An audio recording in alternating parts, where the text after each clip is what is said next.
very aggressive energy policy, 3.5 million more jobs in this country. It's critical to our future. Candy, it's We're okay. going to move you along I'm to used taxes. to being interrupted. All right, we're going to move you both along to Yeah. taxes over here, and all these folks that have been waiting.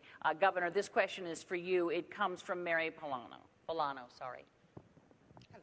Hi, Mary. Governor Romney, you have stated that if you're elected president, you would plan to reduce the tax rates for all the tax brackets, and that you would work with the Congress to eliminate some deductions in order to make up for the loss in revenue. Concerning these various deductions, the mortgage deduction, the charitable deductions, the child tax credit, and also the, what's that other credit? I forgot. You're doing great. Oh, I remember. The education credits, which are important to me because I have children in college. What would be your position on those things, which are important to the middle class? Thank you very much. And let me tell you, you're absolutely right about part of that, which is I want to bring the rates down. I want to simplify the tax code, and I want to get middle-income taxpayers to have lower taxes. And the reason I want middle-income taxpayers to have lower taxes is because middle-income taxpayers have been buried over the past 4 years. You've seen, as middle-income people in this country, incomes go down $4,300 a family, even as gasoline prices have gone up $2,000. Health insurance premiums up $2,500.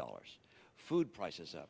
Utility prices up. The middle-income families in America have been crushed over the last 4 years. So I want to get some relief to middle-income families. That's part one. Now, how about deductions? Because I'm going to bring rates down across the board for everybody, but I'm going to limit deductions and exemptions and credits, particularly for people at the high end, because I am not going to have people at the high end pay less than they're paying now. The top 5% of taxpayers will continue to pay 60% of the income tax the nation collects. So that'll stay the same. Middle-income people are going to get a tax break. And so in terms of bringing down deductions, one way of doing that would be to say everybody gets, I'll pick a number, $25,000 of deductions and credits. And you can decide which ones to use. Your home mortgage interest deduction, charity, child tax credit, and so forth. You can use those as part of filling that bucket, if you will, of deductions. But your rate comes down, and the burden also comes down on you for one more reason. And that is every middle-income taxpayer no longer will pay any tax on interest, dividends, or capital gains. No tax on your savings. That makes life a lot easier. If you're getting interest from a bank, if you're getting a statement from a mutual fund, or any other kind of investments you have, you don't have to worry about filing taxes on that, because there'll be no taxes for anybody making $200,000 a year and less on your interest, dividends, and capital gains. Why am I lowering taxes on the middle class? Because under the last 4 years, they've been buried.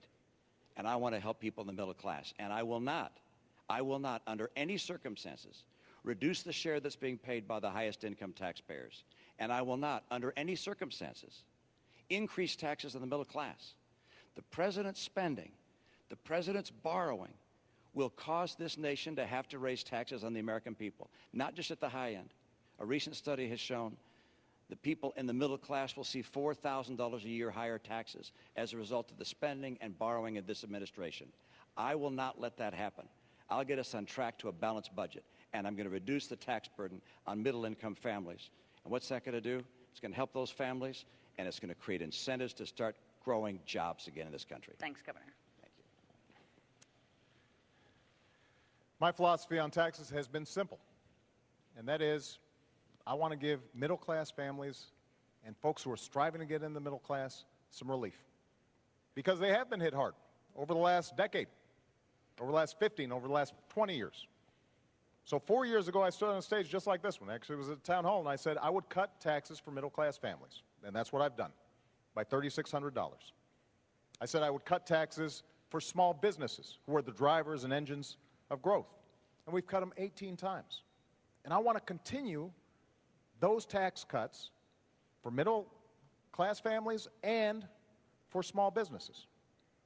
But what I've also said is, if we're serious about reducing the deficit, if this is genuinely a moral obligation to the next generation, then in addition to some tough spending cuts, we've also got to make sure that the wealthy do a little bit more.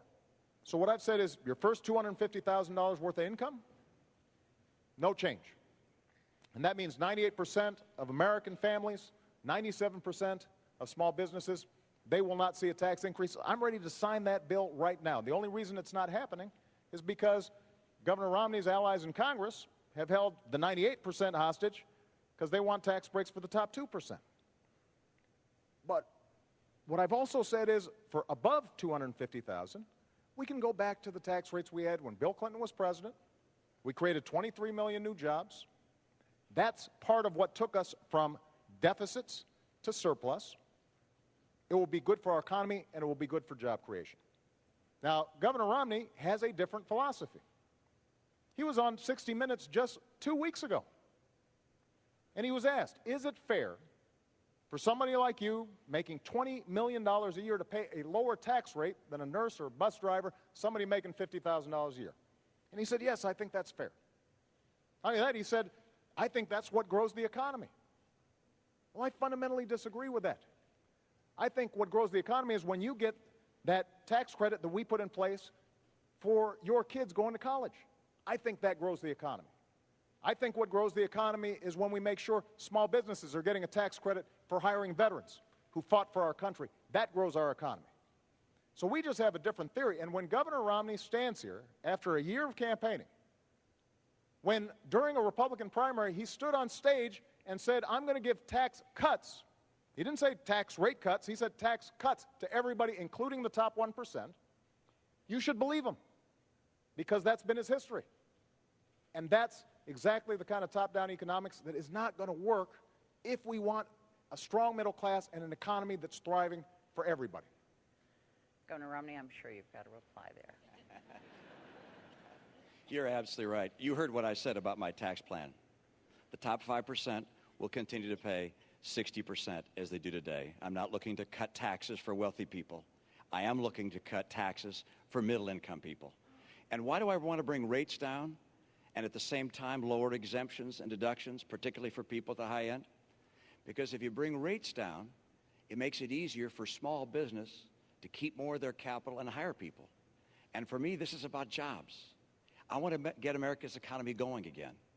54% of America's workers work in businesses that are taxed as individuals.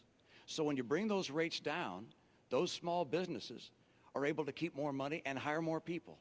For me, I look at what's happened in the last 4 years and say, this has been a disappointment. We can do better than this. We don't have to settle for how many months? 43 months with unemployment above 8%. 23 million Americans struggling to find a good job right now. There are 3.5 million more women living in poverty today than when the president took office. We don't have to live like this. We can get this economy going again. My 5-point plan does it. Energy independence for North America in 5 years, opening up more trade, particularly in Latin America, cracking down on China when they cheat, getting us to a balanced budget, fixing our training programs for our workers, and finally, championing small business. I want to help small businesses grow and thrive. I know how to make that happen. I spent my life in the private sector. I know why jobs come and why they go. And they're going now because of the policies of this administration. Governor, let me ask the president something about what you just said. The governor says that he is not going to allow the top 5%, I believe is what he said, to have a tax cut, that it will all even out, that what he wants to do is give that tax cut to the middle class. Settled? No, it's not settled. Look, the cost of lowering rates for everybody across the board, 20%, along with what he also wants to do in terms of eliminating the estate tax, along with what he wants to do in terms of corporate changes in the tax code, it costs about $5 trillion. Governor Romney then also wants to spend $2 trillion on additional military programs, even though the military is not asking for them. That's $7 trillion. He also wants to continue the Bush tax cuts for the wealthiest Americans. That's another $1 trillion. That's $8 trillion. Now, what he says is he's going to make sure that this doesn't add to the deficit, and he's going to cut middle-class taxes. But when he's asked, how are you going to do it, which deductions, Which loopholes are you going to close? He can't tell you. The fact that he only has to pay 14% on his taxes when a lot of you are paying much higher, you know, he's already taken that off the board. Capital gains are going to continue to be at a low rate, so we're not going to get money that way. We haven't heard from the governor any specifics beyond Big Bird and eliminating funding for Planned Parenthood in terms of how he pays for that. Now, Governor Romney was a very successful investor. If somebody came to you, Governor, with a plan that said, here, I want to spend $7 or $8 trillion, and we're going to pay for it, but we can't tell you until maybe after the election how we're going to do it, you wouldn't have taken such a sketchy deal. And neither should you, the American people, because the math doesn't add up. And what's at stake here is one of two things. Either, Candy, this blows up the deficit, because keep in mind, this is just to pay for the additional spending that he's talking about. $7-8 trillion, that's before we even get to the deficit we already have. Or alternatively, it's got to be paid for not only by closing deductions for wealthy individuals, that'll pay for about 4% reduction in tax rates. You're going to be paying for it. You'll lose some deductions. And you can't buy this sales pitch. Nobody who's looked at it that's serious actually believes it adds up. Mr. President, let me get the governor in on this. And Governor, before we get into a vast array of who says what study says what, if it shouldn't add up, if somehow when you get in there isn't enough tax revenue coming in, if somehow the numbers don't add up, would you be willing to look again at a 20%? Well, of course they add up. I was someone who ran businesses for 25 years and balanced the budget. I ran the Olympics and balanced the budget.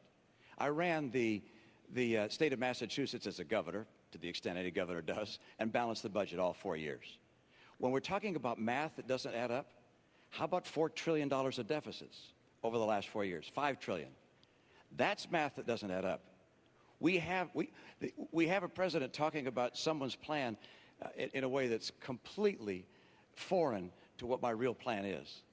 And then we have his own record, which is we have 4 consecutive years where he said when he was running for office he would cut the deficit in half. Instead, he's doubled it. We've gone from $10 trillion of national debt to $16 trillion of national debt. If the president were reelected, we go to almost $20 trillion of national debt. This puts us on a road to Greece.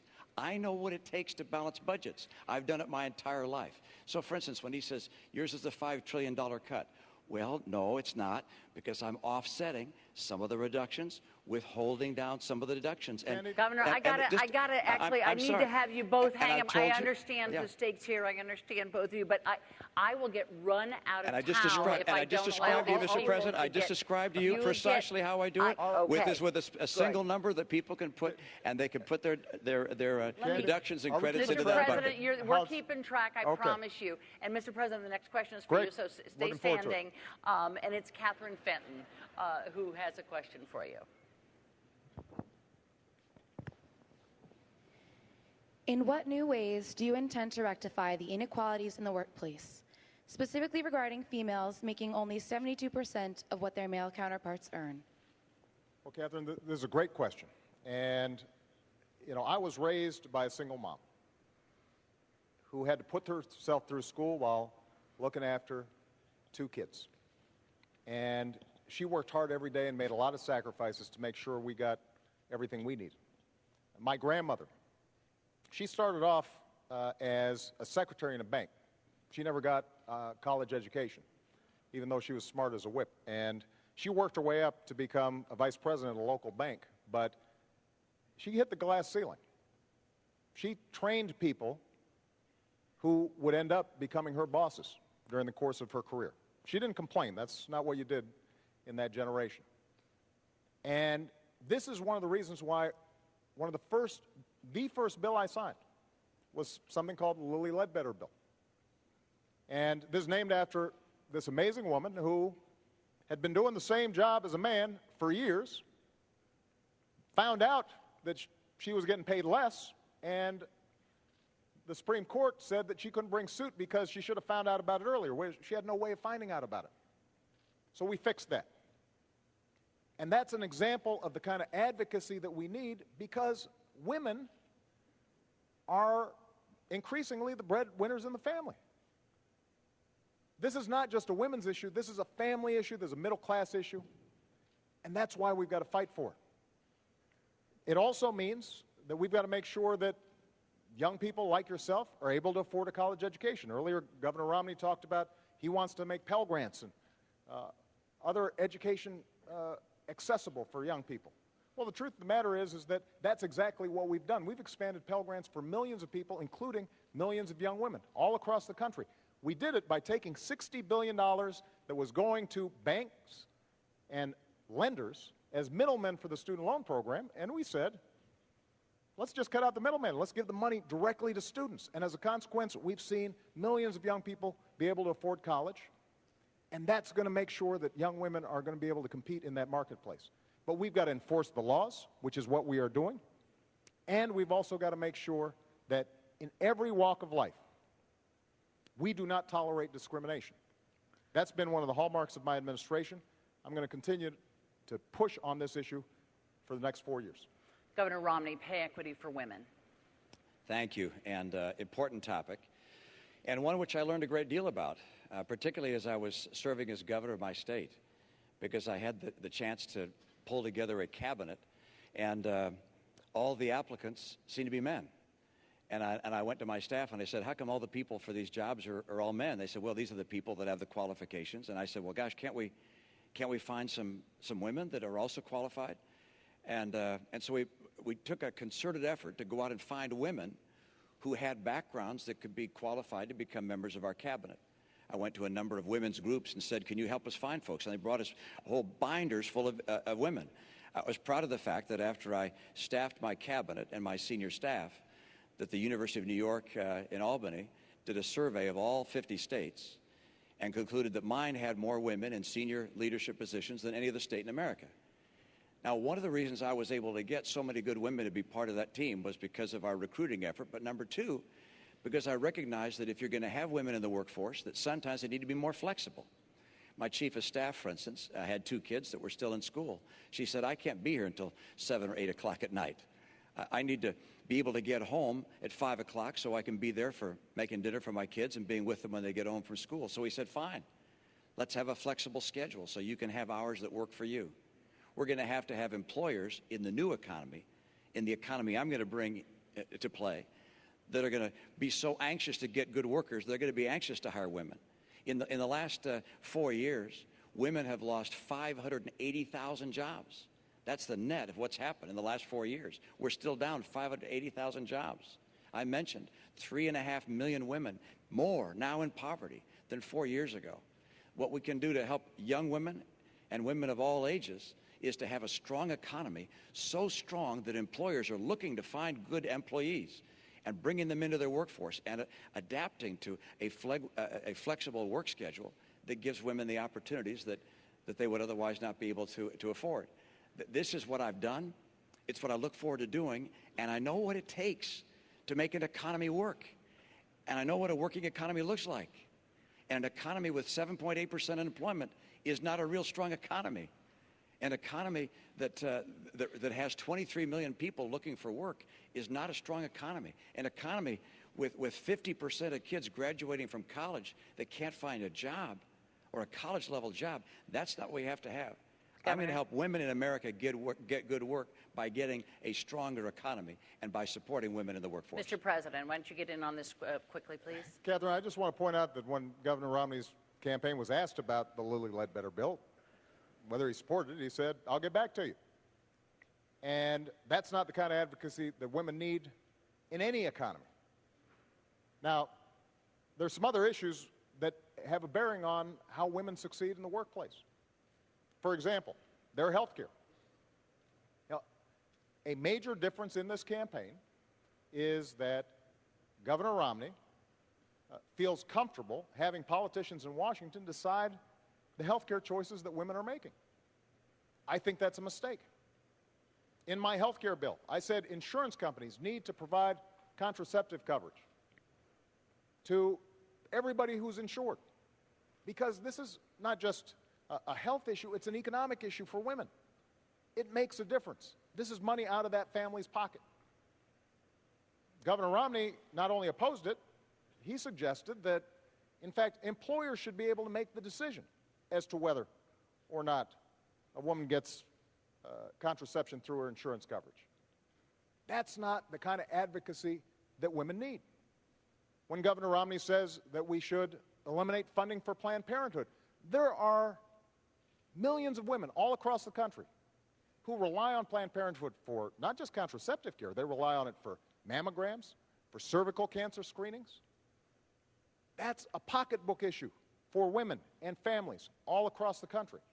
And it makes a difference in terms of how well and effectively women are able to work.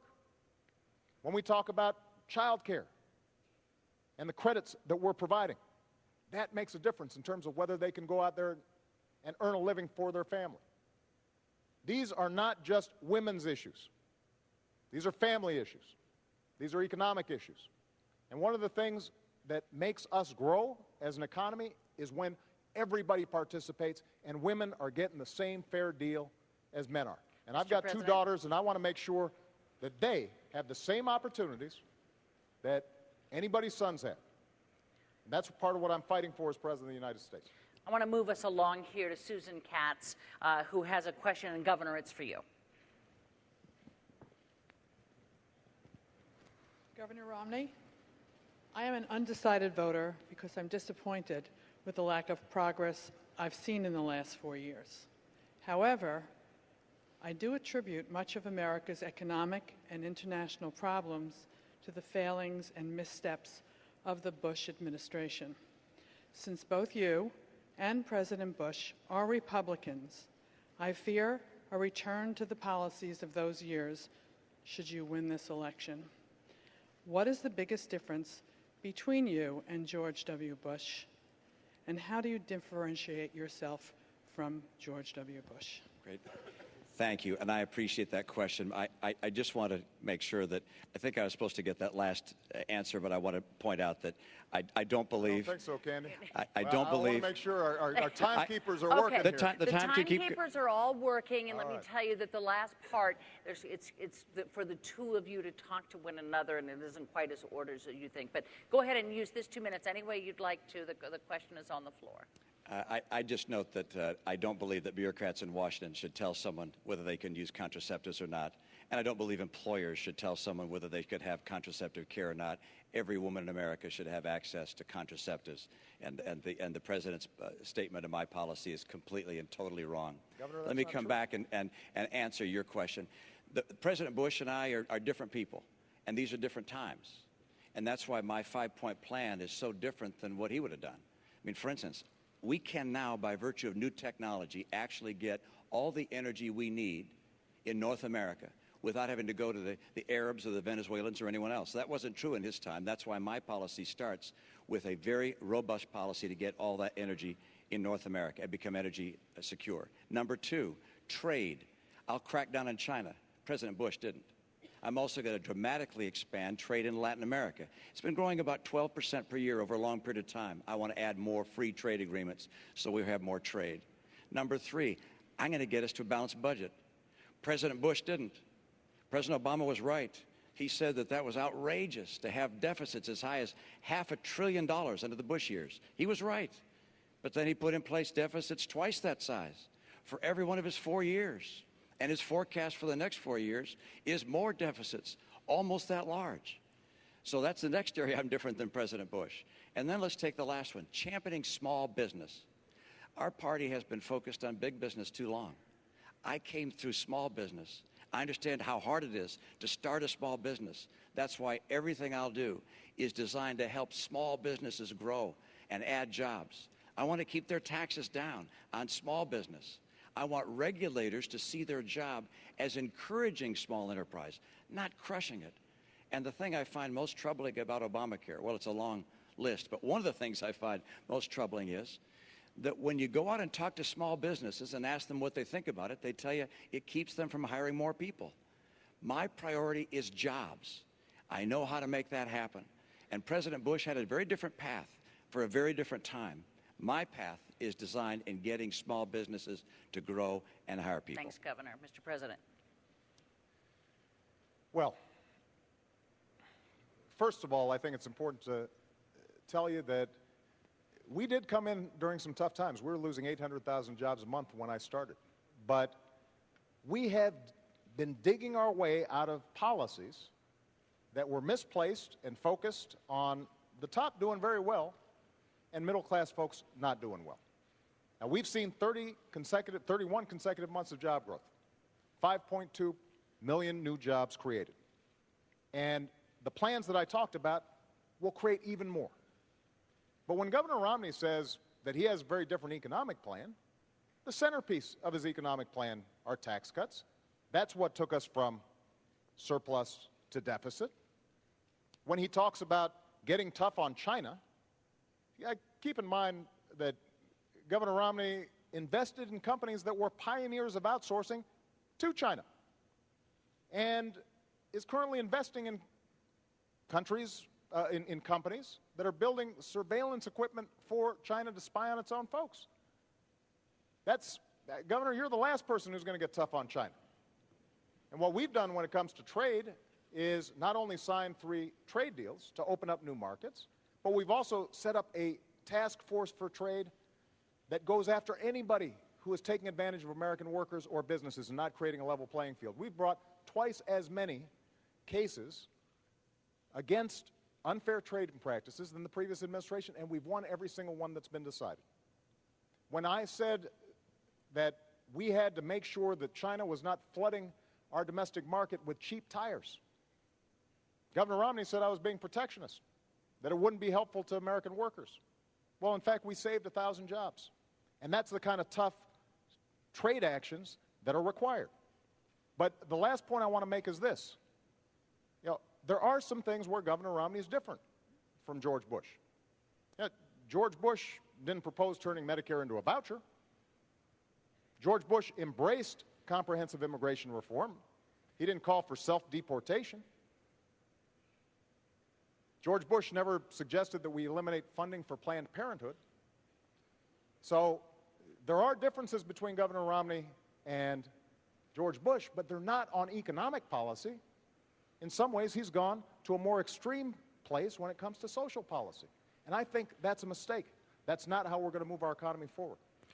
I want to move you both along to the next question because it's in the same wheelhouse, so you will be able to respond. But the President does get this question. I want to call on Michael Jones.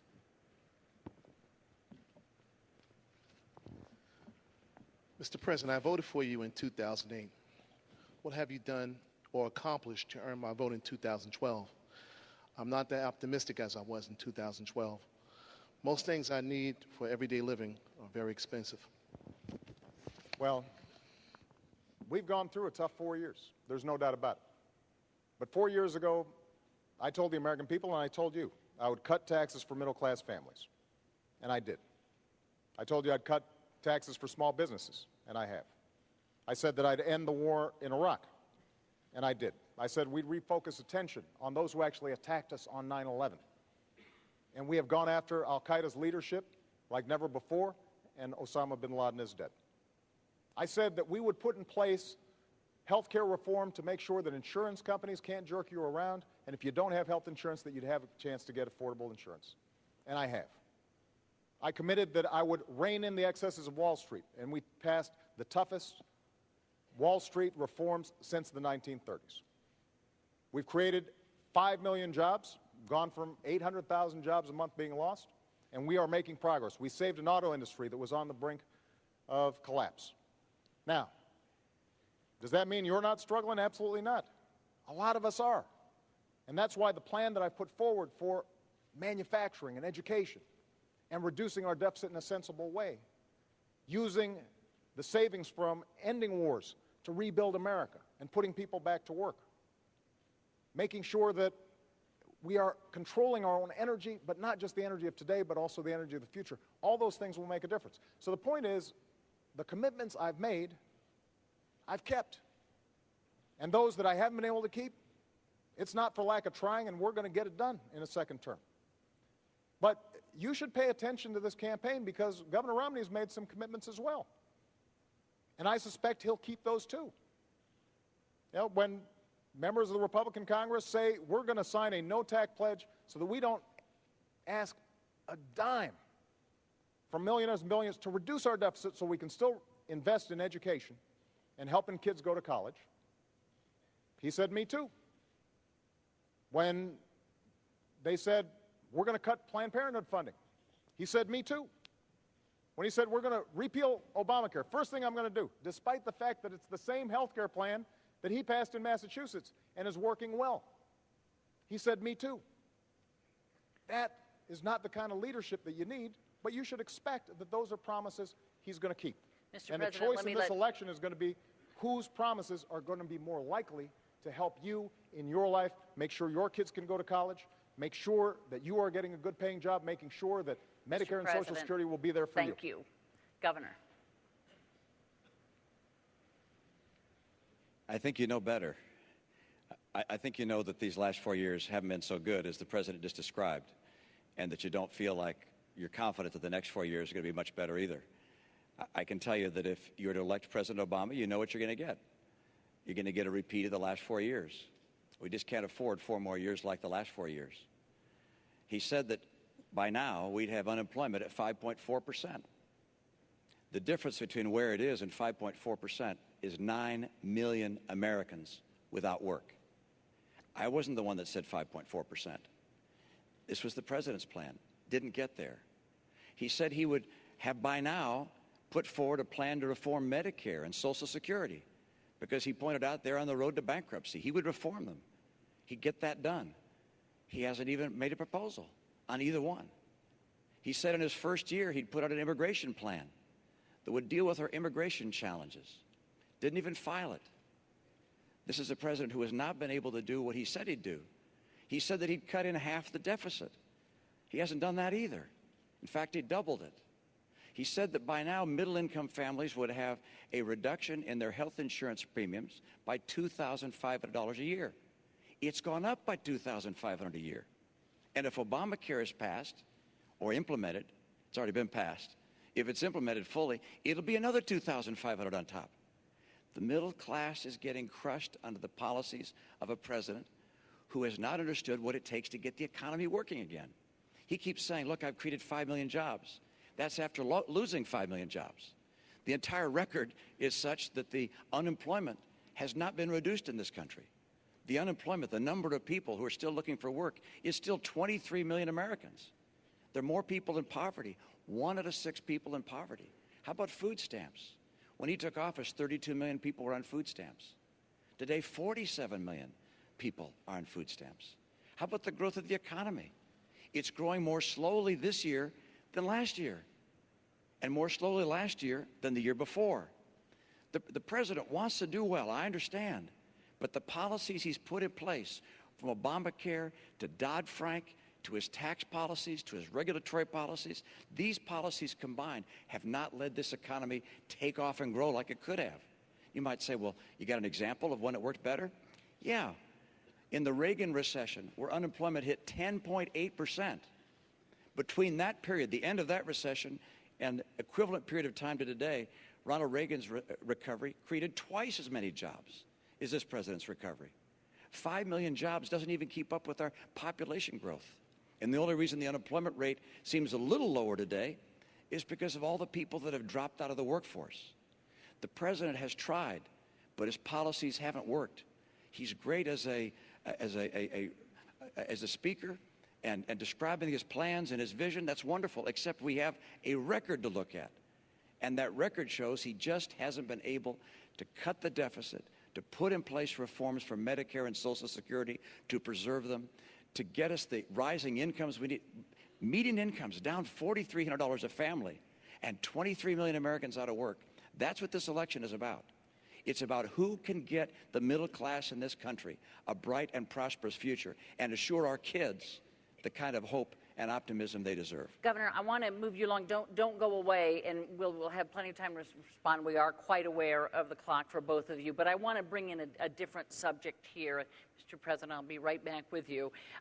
Lorraine Osorio has a question for you about a topic we have not heard. Yes, this is for Governor Romney, and we'll be right with you, Mr. President. Thanks. Is it Lorena? Lorraine. Lorraine? Yeah, Lorraine. Yes. Lorraine. How you doing? Good, thanks. President. Romney, what do you plan on doing with immigrants without their green card that are currently living here as productive members of society? Thank you. Lorraine, did I get that right? Good. Thank you for your question. And let me step back and tell you what I'd like to do with our immigration policy broadly and include an answer to your question. First of all, this is a nation of immigrants. We welcome people coming to this country as immigrants. My dad was born in Mexico of American parents. Ann's dad was born in Wales and is a first-generation American. We welcome legal immigrants into this country. I want our legal system to work better. I want it to be streamlined. I want it to be clearer. I don't think shouldn't have to hire a lawyer to figure out how to get into this country legally. I also think that we should give visas to people, green cards rather, to people who graduate with skills that we need. People around the world with accredited degrees in science and math get a green card stapled to their diploma. Come to the US of A. We should make sure that our legal system works. Number two, we're going to have to stop illegal immigration. There are 4 million people who are waiting in line to get here legally. Those who've come here illegally take their place. So I will not grant amnesty to those who've come here illegally. What I will do is I'll put in place an employment verification system and make sure that employers that hire people who have come here illegally are sanctioned for doing so. I won't put in place magnets for people coming here illegally. So, for instance, I would not give driver's licenses to those that have come here illegally, as the president would. The kids of those that came here illegally, those kids, I think, should have a pathway to become a permanent resident of the United States. And military service, for instance, is one way they would have that kind of pathway to become a permanent resident. Now, when the president ran for office, he said that he'd put in place in his first year a piece of legislation. He'd file a bill in his first year that would reform our immigration system, protect legal immigration, stop illegal immigration. He didn't do it. He had a Democrat House and Democrat Senate, supermajority in both houses. Why did he fail to even promote legislation that would have provided an answer for those that want to come here legally and for those that are here illegally today? That's a question I think the president will have a chance to answer right now. Good. I look forward to it. Was Lorena? Lorraine. We are a nation of immigrants. I mean, we're just a few miles away from Ellis Island. We all understand what this country has become because talent from all around the world wants to come here. People who are willing to take risks. People who want to build on their dreams and make sure their kids have even bigger dreams than they have. But we're also a nation of laws. So what I've said is we need to fix a broken immigration system, and I've done everything that I can on my own and sought cooperation from Congress to make sure that we fix this system. First thing we did was to streamline the legal immigration system, to reduce the backlog, make it easier, simpler, and cheaper for people who are waiting in line, obeying the law to make sure that they can come here and contribute to our country. And that's good for our economic growth. They'll start new businesses. They'll make things happen that create jobs here in the United States. Number two, we do have to deal with our border. So we put more Border Patrol on than any time in history, and the flow of undocumented workers across the border is actually lower than it's been in 40 years. What I've also said is, if we're going to go after folks who are here illegally, we should do it smartly and go after folks who are criminals, gangbangers, people who are hurting the community, not after students, not after folks who are here just because they're trying to figure out how to feed their families. And that's what we've done. And what I've also said is, for young people who come here, brought here oftentimes by their parents, have gone to school here, pledged allegiance to the flag, think of this as their country, understand themselves as Americans in every way except having papers, then we should make sure that we give them a pathway to citizenship. And that's what I've done administratively. Now, Governor Romney just said that he wants to help those young people too, but during the Republican primary, he said, I will veto the DREAM Act that would allow these young people to have access. His main strategy during the Republican primary was to say, we're going to encourage self-deportation, making life so miserable on folks that they'll leave. He called the Arizona law a model for the nation. Part of the Arizona law said that law enforcement officers could stop folks because they suspected maybe they looked like they might be undocumented workers and check their papers. And you know what? If my daughter or yours looks to somebody like they're not a citizen, I don't want to empower somebody like that. So we can fix this system in a comprehensive way. And when Governor Romney says the challenge is, well, Obama didn't try, that's not true. I sat down with Democrats and Republicans at the beginning of my term, and I said, let's fix this system, including senators previously who had supported it on the Republican side. But it's very hard for Republicans in Congress to support comprehensive immigration reform if their standard bearer has said that this is not something I'm interested in supporting. Let me get the governor in here, Mr. President. Let's speak to, if you could, Governor, the idea of self-deportation. Let me go back and speak to the points that the president made, and let's get them correct. I did not say that the Arizona law was a model for the nation in that aspect. I said that the E-Verify portion of the Arizona law, which is the portion of the law which says that employers could be able to determine whether someone is here illegally or not illegally, that was a model for the nation. That's number one. Number two, I asked the president a question I think Hispanics and immigrants all over the nation have asked. He was asked this on Univision the other day. Why, when you said you'd file legislation in your first year, didn't you do it? And he didn't answer. He doesn't answer that question. He said the standard bearer wasn't for it. I'm glad you thought I was a standard bearer 4 years ago, but I wasn't. 4 years ago, you said in your first year you would file legislation. In his first year, I was licking my wounds from having been beaten by John McCain. All right, I was not the standard bearer. My view is that this president should have honored his promise to do as he said. Now, let me mention one other thing, and that is self-deportation says let people make their own choice. What I was saying is we're not going to round up 12 million people, undocumented, illegals, and take them out of the nation. Instead, let people make their own choice. And if they find that they can't get the benefits here that they want, and they can't find the job they want, then they'll make a decision to go a place where they have better opportunities.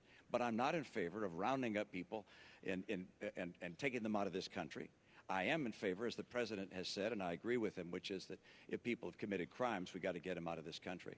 Let me mention something else the president said. It was a moment ago, and I didn't get a chance to, when he was describing Chinese investments and so forth. Candy, hold on a second. Mr. President, I'm still speaking. I'm sorry.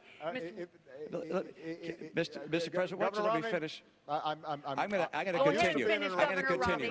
Governor Romney, if you can make it short. See all these people? They've been waiting for you. Could you just make it short? A point. Any investments I have over the last 8 years have been managed by a blind trust. And I understand they do include investments outside the United States, including in Chinese companies. Mr. President, have you looked at your pension? Have you looked at your pension? I've got to say. Mr. President, have you looked at your pension? You know, I don't look at my pension. It's not as big as yours, so it doesn't take as long. Let me give you some. Let me give you some advice. I don't check it that often. Let me give you some advice. Look at your pension. You also have investments in Chinese companies. You also have investments outside the United States. You also have investments through a Cayman's trust. We're sort of way off topic Mr. here, President, Governor Romney. We're a little off topic. Completely off the immigration. I thought we were talking about immigration. And I came back to what you spoke about before. I do want to make sure. If I could have you sit down, Governor Romney, thank you. I do want to make sure that we just understand something. Governor Romney says he wasn't referring to Arizona as a model for the nation. His top advisor on immigration is the guy who designed the Arizona law, the entirety of it, not E-Verify, the whole thing. That's his policy, and it's a bad policy, and it won't help us grow. Look, when we think about immigration, we have to understand there are folks all around the world who still see America as the land of promise. And they provide us energy, and they provide us innovation, and they start companies like Intel and Google, and we want to encourage that. Now, we've got to make sure that we do it in a smart way, in a comprehensive way, and we make the legal system better. But when we make this into a divisive political issue, and when we don't have bipartisan support, I can deliver, Governor, a whole bunch of Democrats to get comprehensive immigration reform done, and I'll we get it can't. done. I'll get it done. First year. We have not seen Mr. repeal President. this issue at all. Mr. And it's time President. for them to get serious on it. This Don't used to go be a away, bipartisan though. issue. Right. Don't go away because I'm here. I want you to talk to Carrie Lotka, who wants to switch a topic for us. Okay. Hi, Karen. Good evening, Mr. President. I'm sorry, what's your name? It's Kerry Latka. Great to see you. This question actually comes from a brain trust of my friends at Global Telecom Supply in Mineola yesterday. We were sitting around talking about Libya, and we were reading and became aware of reports that the State Department refused extra security for our embassy in Benghazi, Libya, prior to the attacks that killed 4 Americans. Who was it that denied enhanced security, and why? Well, let me first of all talk about our diplomats, because they serve all around the world and do an incredible job in a very dangerous situation. And these aren't just representatives of the United States, they're my representatives. I send them there, oftentimes into harm's way. I know these folks, and I know their families. So nobody's more concerned about their safety and security than I am. So as soon as we found out that the Benghazi consulate was being overrun, I was on the phone with my national security team, and I gave them 3 instructions. Number 1, beef up our security and procedures, not just in Libya, but in every embassy and consulate in the region. Number 2, investigate exactly what happened, regardless of where the facts lead us, to make sure that folks are held accountable and it doesn't happen again. And number 3, we are going to find out who did this, and we're going to hunt them down. Because one of the things that I've said throughout my presidency is when folks mess with Americans, we go after them. Now, Governor Romney had a very different response. While we were still dealing with our diplomats being threatened, Governor Romney put out a press release trying to make political points.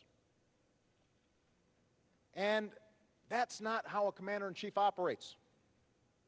You don't turn national security into a political issue. Certainly not right when it's happening. And not everybody agrees with some of the decisions I've made. But when it comes to our national security, I mean what I say. I said I'd end the war in Libya, in Iraq, and I did. I said that we'd go after al-Qaeda and bin Laden. We have. I said we'd transition out of Afghanistan and start making sure that Afghans are responsible for their own security. That's what I'm doing. And when it comes to this issue, when I say that we are going to find out exactly what happened, everybody will be held accountable, and I am ultimately responsible for what's taking place there, because these are my folks, and I'm the one who has to greet those coffins when they come home. You know that I mean what I say. Mr. President, I've got to move us along. Governor? Thank you, Carrie, for your question. It's an important one. And I think the President just said correctly that the buck does stop at his desk, and he takes responsibility for that, for the failure in providing those security resources, and those terrible things may well happen from time to time. I feel very deeply sympathetic for the families of those who lost loved ones. And today there's a memorial service for one of those that was lost in this tragedy. We think of their families and care for them deeply. There were other issues associated with this tragedy.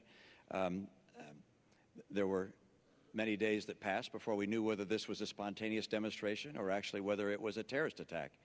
And there was no demonstration involved. It was a terrorist attack. And it took a long time for that to be told to the American people. Whether there was some misleading or instead whether we just didn't know what happened, I think you have to ask yourself, why didn't we know 5 days later when the ambassador to the United Nations went on TV to say that this was a demonstration? How could we have not known? But I find more troubling than this, that on the day following the assassination of a United States ambassador, the first time that's happened since 1979, when we have 4 Americans killed there, when apparently we didn't know what happened, that the President, the day after that happened, flies to Las Vegas for a political fundraiser, then the next day to Colorado for another event, another political event. I think these these actions taken by a president and a leader have symbolic significance, and perhaps even material significance, in that you'd hope that during that time we could call in the people who were actually eyewitnesses. We've read their accounts now about what happened. It was very clear this was not a demonstration. This was an attack by terrorists. And this calls into question the president's whole policy in the Middle East. Look what's happening in Syria, in Egypt, now in Libya. Consider the distance between ourselves and Israel. The president said that he was going to put daylight between us and Israel. We have Iran 4 years closer to a nuclear bomb. Syria is not just the tragedy of 30,000 civilians being killed by a military, but also a strategically significant player for America. The president's policies throughout the Middle East began with an apology tour and pursue a strategy of leading from behind, and this strategy is unraveling before our very eyes. Because we're closing in, I want to still get a lot of people in. I want to ask you something, Mr. President, and then have the governor just quickly. Your Secretary of State, as I'm sure you know, has said that she takes full responsibility for the attack on the diplomatic mission in Benghazi. Does the buck stop with your Secretary of State as far as what went on here? Secretary Clinton has done an extraordinary job, but she works for me. I'm the president, and I'm always responsible. And that's why nobody's more interested in finding out exactly what happened than I did. The day after the attack, Governor, I stood in the Rose Garden and I told the American people and the world that we were going to find out exactly what happened, that this was an act of terror, and I also said that we're going to hunt down those who committed this crime. And then a few days later, I was there greeting the caskets coming into Andrews Air Force Base and grieving with the families.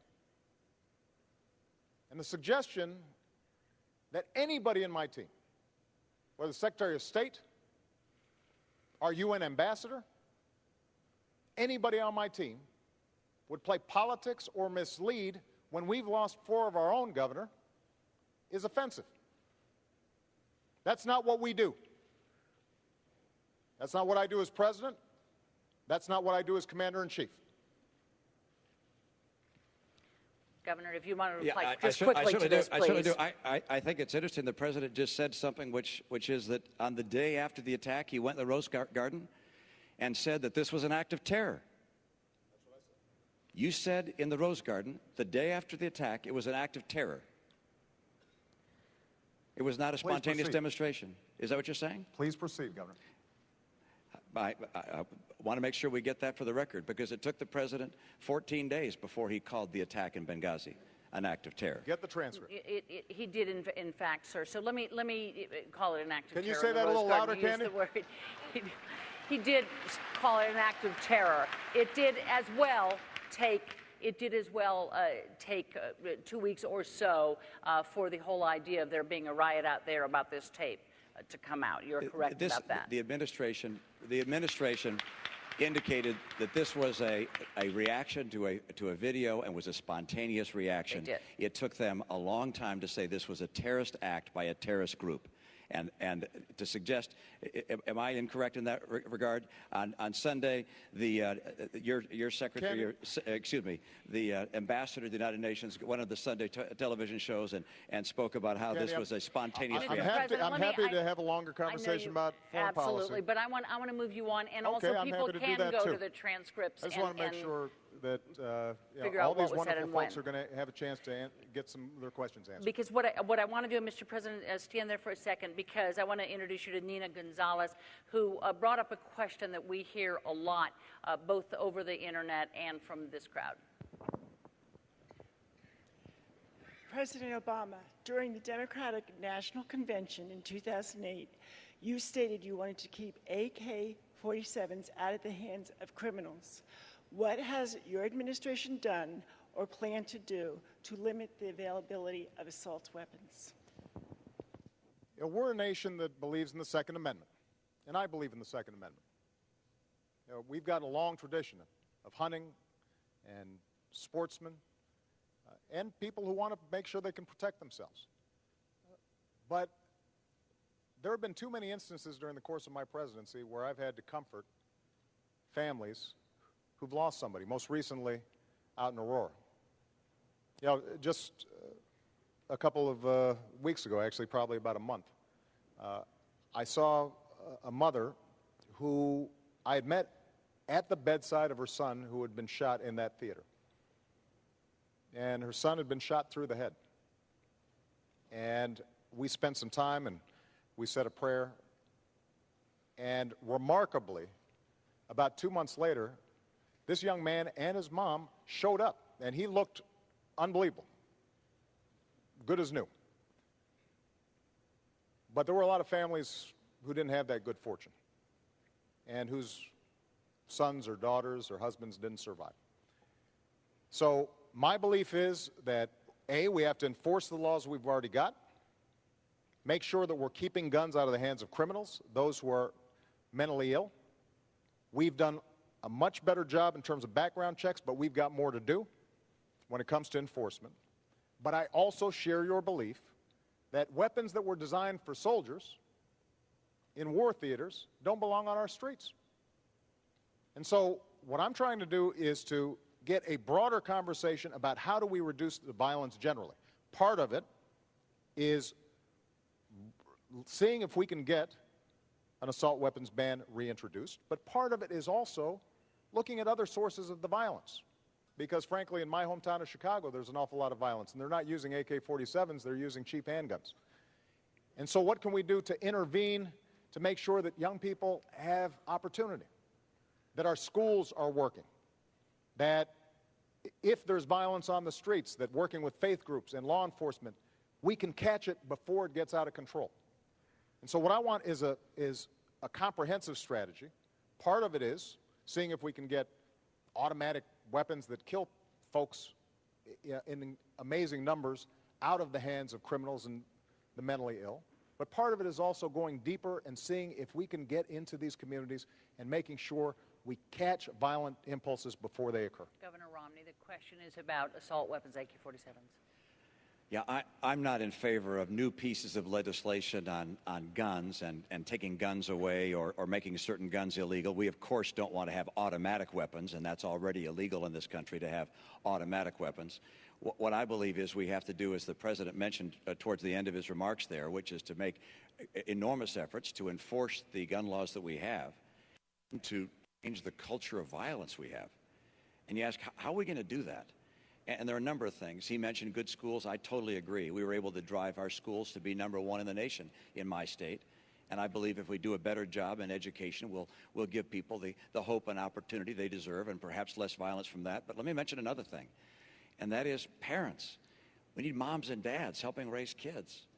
Wherever possible, the benefit of having 2 parents in the home, and that's not always possible. A lot of great single moms, single dads.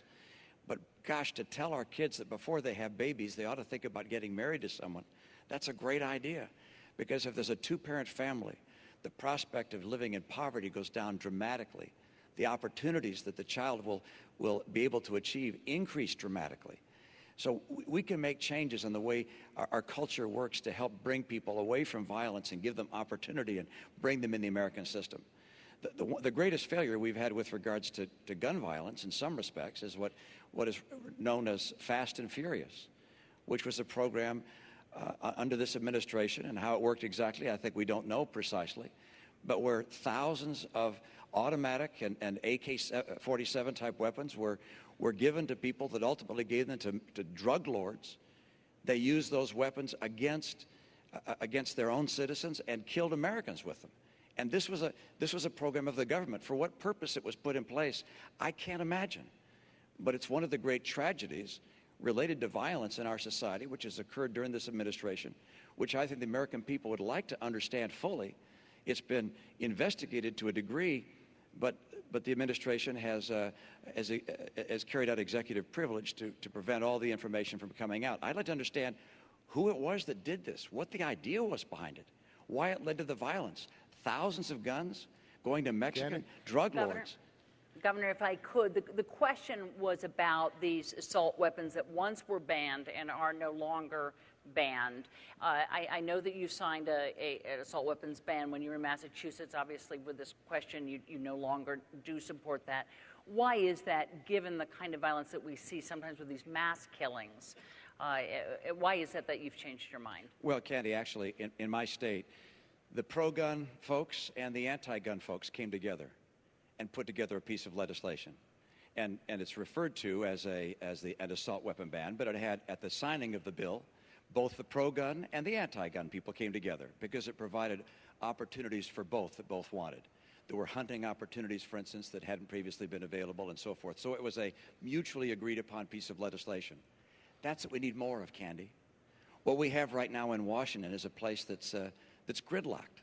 So if you could get people to agree to it, you'd be for it. We haven't had the leadership in Washington to work on a bipartisan basis. I was able to do that in my state and bring these two together. Quickly, Mr. President. First of all, I think Governor Romney was for an assault weapons ban before he was against it. And he said that the reason he changed his mind was in part because he was seeking the endorsement of the National Rifle Association. So that's on the record. But I think that one area we agree on is the importance of parents and the importance of schools. Because I do believe that if our young people have opportunity, then they're less likely to engage in these kinds of violent acts. We're not going to eliminate everybody who is mentally disturbed, and we've got to make sure that they don't get weapons, but we can make a difference in terms of ensuring that every young person in America, regardless of where they come from, what they look like, have a chance to succeed. And Candy, we haven't had a chance to talk about education much, but I think it is very important to understand that the reforms we've put in place, working with 46 governors around the country, are seeing schools that are some of the ones that are the toughest for kids starting to succeed. We're starting to see gains in math and science. When it comes to community colleges, we are setting up programs, including with Nassau Community College, to retrain workers, including young people who may have dropped out of school but now are getting another chance, training them for the jobs that exist right now. And in fact, employers are looking for skilled workers. And so we're matching them up, giving them access to higher education. As I said, we have made sure that millions of young people are able to get an education that they weren't able to get before. Now, Mr. President, I have to move you along here. You said you wanted to hear these questions, and we need to do it here. Just 1 second, because this is important. This is part of the choice in this election. And when Governor Romney was asked whether hiring more teachers was important to growing our economy, Governor Romney said that doesn't grow our economy. The question, of course, Mr. President, was guns here, so I need to move us along. Understand. You know, the question was guns, so let me But this will make a difference in terms of whether or not we can move this economy forward for these young people. I understand. And reduce our violence. Okay, thank you so much. I want to ask Carol Goldberg to stand up because she gets to a question that both these men have been passionate about. It's for Governor Romney. The outsourcing of American jobs overseas has taken a toll on our economy. What plans do you have to put back and keep jobs here in the United States? Boy, great question, an important question, because you're absolutely right. And the place where we've seen manufacturing go has been China. China is now the largest manufacturer in the world. It used to be the United States of America. A lot of good people have lost jobs. 500,000 manufacturing jobs have been lost in the last 4 years. That's total over the last 4 years. One of the reasons for that is that people think it's more attractive in some cases to go offshore than to stay here. We have made it less attractive for enterprises to stay here than to go offshore from time to time. What I will do as president is make sure it's more attractive to come to America again. This is the way we're going to create jobs in this country. It's not by trickle-down government, saying we're going to take more money from people and hire more government workers, raise more taxes, put in place more regulations. Trickle-down government has never worked here, has never worked anywhere. I want to make America the most attractive place in the world for entrepreneurs, for small business, for big business, to invest and grow in America. Now, we're going to have to make sure that as we trade with other nations, that they play by the rules, and China hasn't. One of the reasons, or one of the ways they don't play by the rules, is artificially holding down the value of their currency. Because if they put their currency down low, that means their prices on their goods are low. And that makes them advantageous in the marketplace. We lose sales, and manufacturers here in the U.S. making the same products can't compete.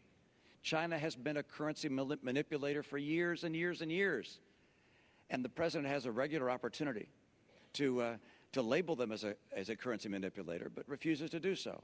On day one, I will label China a currency manipulator, which will allow me as president to be able to put in place, if necessary, tariffs where I believe that they are taking unfair advantage of our manufacturers.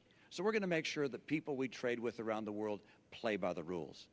But let me not just stop there. Don't forget, what's key to bringing back jobs here is not just finding someone else to punish. And I'm going to be strict with people who we trade with to make sure they follow the law and play by the rules. But it's also to make America the most attractive place in the world for businesses of all kinds. That's why I want to bring down the tax rates on small employers, big employers, so they want to be here. Canada's tax rate on companies is now 15%. Ours is 35%. So if you're starting a business, where would you rather start it? We have to be competitive if we're going to create more jobs here. Regulations have quadrupled. The rate of regulations quadrupled under this president. I talk to small businesses across the country. They say, we feel like we're under attack from our own government. I want to make sure that regulators see their job as encouraging small business, not crushing it. And there's no question but that Obamacare has been an extraordinary deterrent to enterprises of all kinds hiring people. My priority is making sure that we get more people hired. If we have more people hired, if we get back manufacturing jobs, if we get back all kinds of jobs into this country, then you're going to see rising incomes again. The reason incomes are down is because unemployment is so high. I know what it takes to get this to happen, and my plan will do that, and one part of it is to make sure that we keep China playing by the rules. Mr. President, 2 minutes here because we are then going to go to our last question. Okay.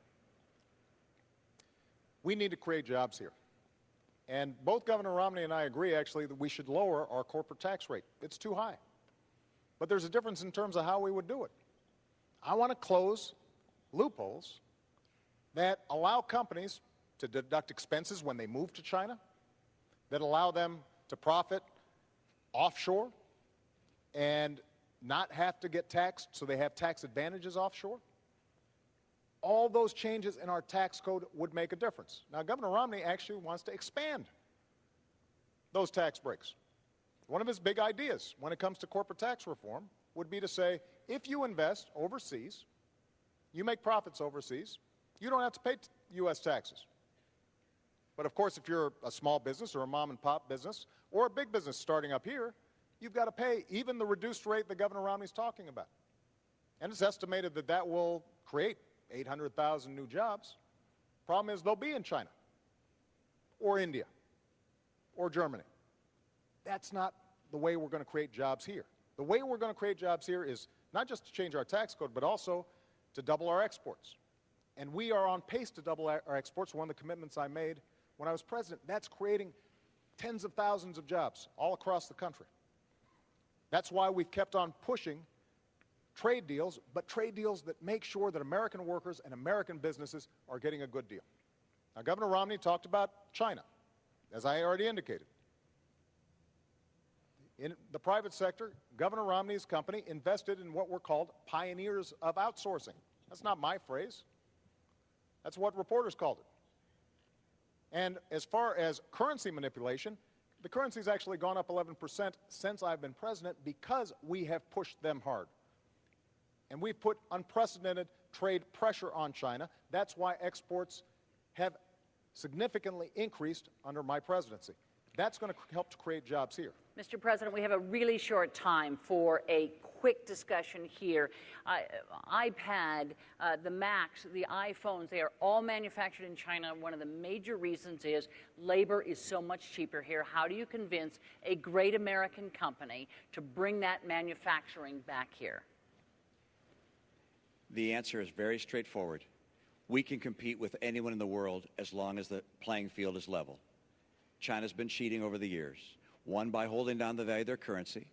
Number two, by stealing our intellectual property, our designs, our patents, our technology. There's even an Apple store in China that's a counterfeit Apple store, selling counterfeit goods. They hack into our computers. We will have to have people play on a fair basis. That's number one. Number two, we have to make America the most attractive place for entrepreneurs, for people who want to expand a business. That's what brings jobs in. The president's characterization of my tax plan is completely false. Let me tell you. Let me go to the president here, because we really are running out of time. And the question is, can we ever get, we can't get wages like that. It can't be sustained here. Candy, there's some jobs that are not going to come back because they're low-wage, low-skilled jobs. I want high-wage, high-skilled jobs. That's why we have to emphasize manufacturing. That's why we have to invest in advanced manufacturing. That's why we've got to make sure that we've got the best science and research in the world. And when we talk about deficits, if we're adding to our deficit for tax cuts for folks who don't need them, and we're cutting investments in research and science that will create the next Apple, create the next new innovation that will sell products around the world, we will lose that race.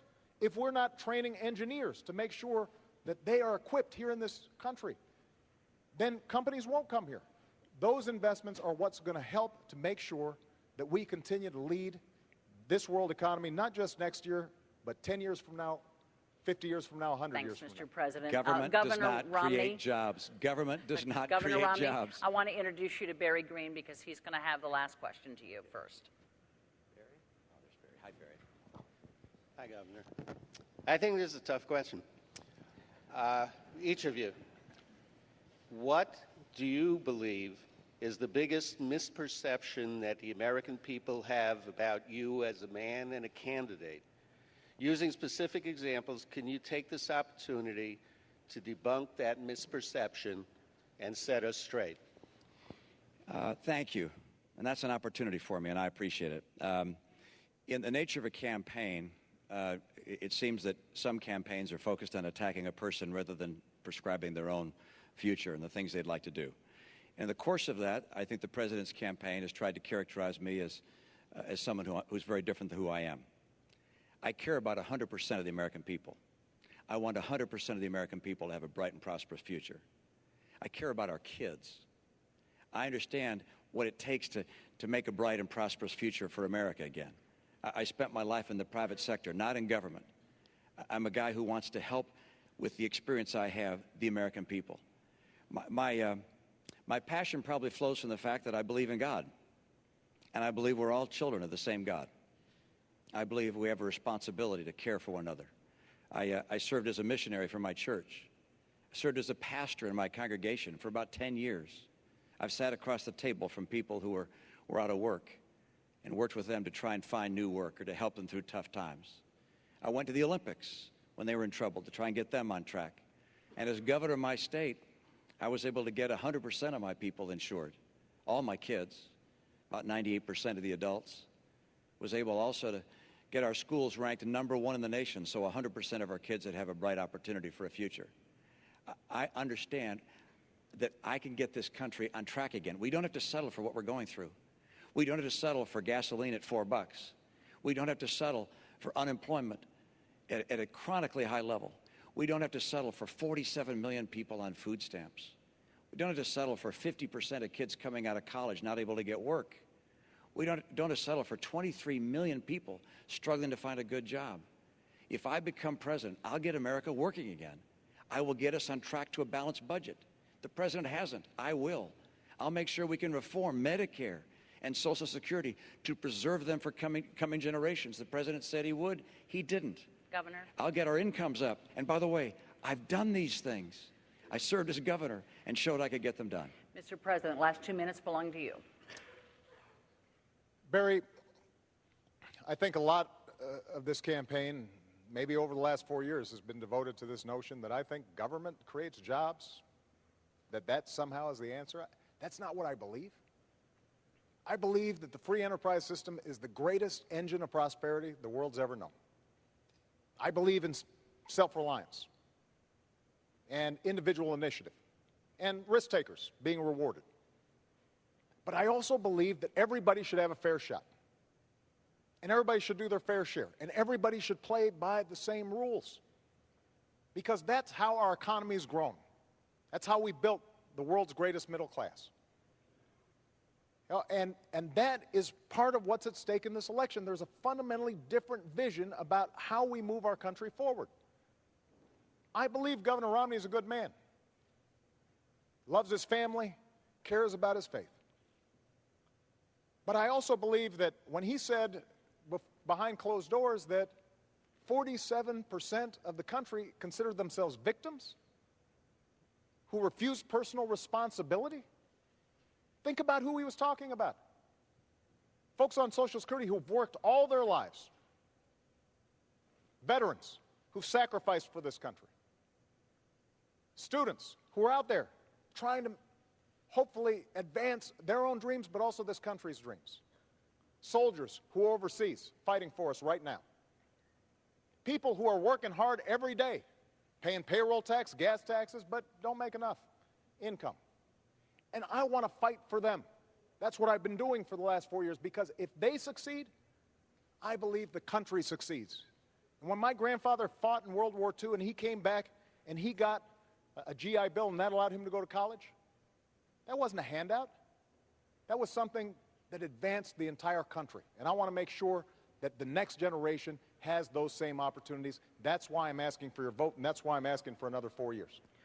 President Obama, Governor Romney, thank you for being here tonight. On that note, we have come to an end of this town hall debate. Our thanks to the participants for their time and to the people of Hofstra University for their hospitality.